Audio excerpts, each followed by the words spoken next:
नमस्कार। मालेगांव ब्लास्ट मामले में उस समय के तंत्र की सारी कोशिश इस बात पर थी कि तीन बड़े चेहरे, विपक्षी शिविर के तीन बड़े चेहरे किसी भी तरह से इस कांड से जोड़ दिए जाएं। साध्वी प्रज्ञा जो प्रमुख आरोपी बनाई गई थी, बाद में जिनको अन्य 6 लोगों के साथ कोर्ट ने बरी किया, वो साध्वी प्रज्ञा क्या कह रही हैं? वो कह रही हैं कि उनके ऊपर अत्याचार, उनके ऊपर दमन सिर्फ इस बात को लेकर होता था कि आप राष्ट्रीय स्वयंसेवक संघ के सरसंघ चालक मोहन राव भागवत, नरेंद्र मोदी और योगी आदित्यनाथ, इन तीन का नाम ले लीजिए, कह दीजिए ये तीन लोग इस आतंकी हमले की साजिश में संलिप्त थे, शामिल थे। बस इतना कर दीजिए, फिर आप बरी हो जाएंगे, हम आप पर कोई भी कष्ट नहीं आने देंगे। अब इस बात को सार्वजनिक तौर पर कह रही है साध्वी प्रज्ञा, कोई ऐसा नहीं कि कुछ इशारों में कह रही हूं, साफ बिल्कुल दो टूक। अब विषय ये खड़ा होता है कि इन्हीं तीन लोग चेहरों से तत्कालीन सिस्टम को, जिसमें पॉलिटिकल और नॉन पॉलिटिकल दोनों तरह का सिस्टम आ जाता है, राजनीतिक और गैर राजनीतिक, और साध्वी प्रज्ञा की माने तो कांग्रेस चाहती थी ऐसा।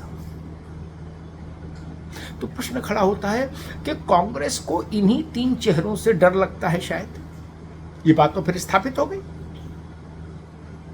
बकौल साध्वी प्रज्ञा, कांग्रेस ऐसा चाहती थी कि मालेगांव ब्लास्ट से योगी, मोदी और भागवत को जोड़ दिया जाए।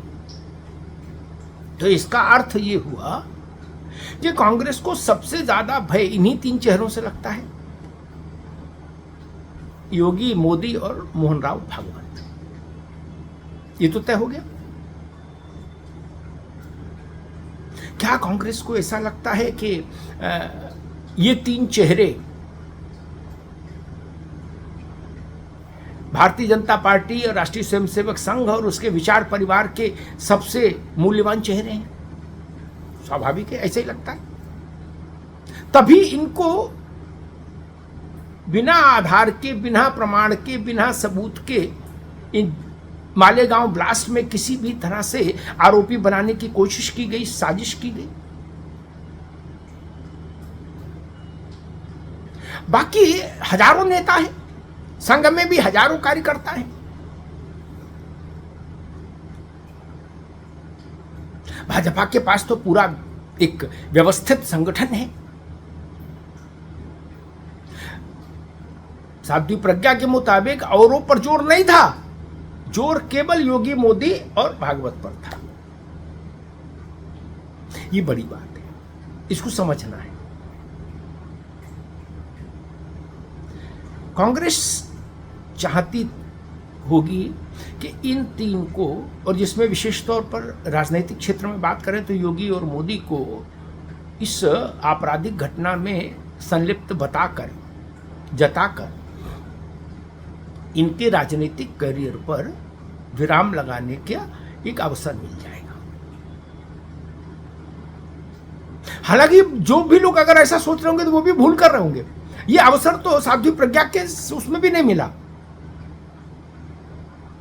व्यवस्था ने साध्वी प्रज्ञा को नेम्ड किया, उनको आरोपी बनाया, लेकिन भोपाल की जनता ने उनको सांसद बना के भेजा और फिर अब अदालत ने उनको बरी कर दिया। तो योगी और मोदी का नाम इस कांड से जोड़कर वो उनके राजनीतिक जीवन को खत्म कर पाते, इसकी भी संभावना ना के बराबर है। हाँ, आप कुछ समय के लिए गति को प्रभावित कर सकते हैं, लेकिन राजनीतिक जीवन को नहीं। उदाहरण है इस देश में और फिर उसका आप क्रिया करते तो उसकी ऐसी क्रिया की प्रतिक्रिया भी विकट होती देश भर में, ये भी तय है। आप सोचिए, क्या इतना सहज था कि आप मोदी और योगी और भागवत को मालेगांव ब्लास्ट में फंसा देते? नहीं, पूरे देश में उसकी बड़ी प्रतिक्रिया होती, और वो प्रतिक्रिया बूमरैंग भी साबित हो सकती थी, यानी उलटवार भी हो सकता था। देश में एक व्यापक जनाक्रोश पैदा हो सकता था, और वो जनाक्रोश फिर कांग्रेस और उस पूरे सिस्टम के लिए भारी पड़ सकता था जो ऐसा करने की कोशिश कर रहे थे, मोदी, योगी और भागवत को मालेगांव ब्लास्ट में फंसाने की। क्योंकि पूरे देश में एक बात जान लीजिए, श्रीमती इंदिरा गांधी ने अपने राजनीतिक विरोधी जॉर्ज फर्नांडीज को और उनके साथ कुछ अन्यों को, उसमें एक पत्रकार के विक्रम राव साहब भी थे जो अब दिवंगत हो गए, वो भी नेम्ड किए गए थे, को डायनामाइट कांड में फंसा दिया। कहा ये तो डायनामाइट लगा के रेल की पटरियां विस्फोट से उड़ाना चाहते थे, या उड़ा रहे थे जॉर्ज फर्नांडीज को, खांटी समाजवादी, खांटी मजदूर नेता, और उनको फंसा दिया डायनामाइट के कांड में। वो जेल चले गए, इमरजेंसी में सब गए, वो भी गए। बाद में जनता सरकार आई, दूध का दूध पानी का पानी हो गया, जेल के फाटक टूट गए, और जॉर्ज लोकसभा में पहुंच गए जीतकर और मंत्री बने, और डायनामाइट कांड भी दफन हो गया। पता लग गया कि झूठा था, छल था, छद्म था। ये भी होता है। जनता की प्रतिक्रिया का अंदाज आप नहीं लगा सकते।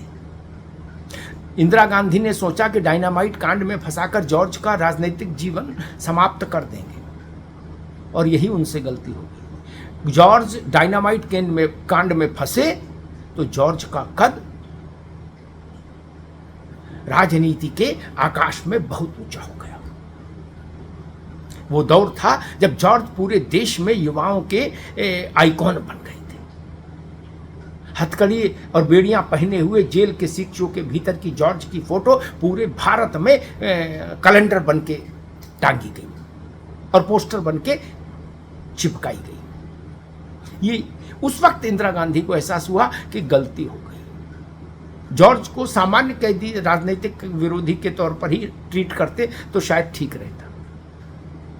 ये भी होता है। क्या वैसी ही गलती फिर की जा रही थी? योगी और मोदी को मालेगांव कांड में फंसाकर जॉर्ज फर्नांडीज वाली गलती दोहराई जा रही थी, और अगर वो गलती वैसी ही थी तो फिर उस गलती की प्रतिक्रिया भी वैसी ही होती जैसी 77 में जॉर्ज के मामले में हुई थी। बड़ा विषय।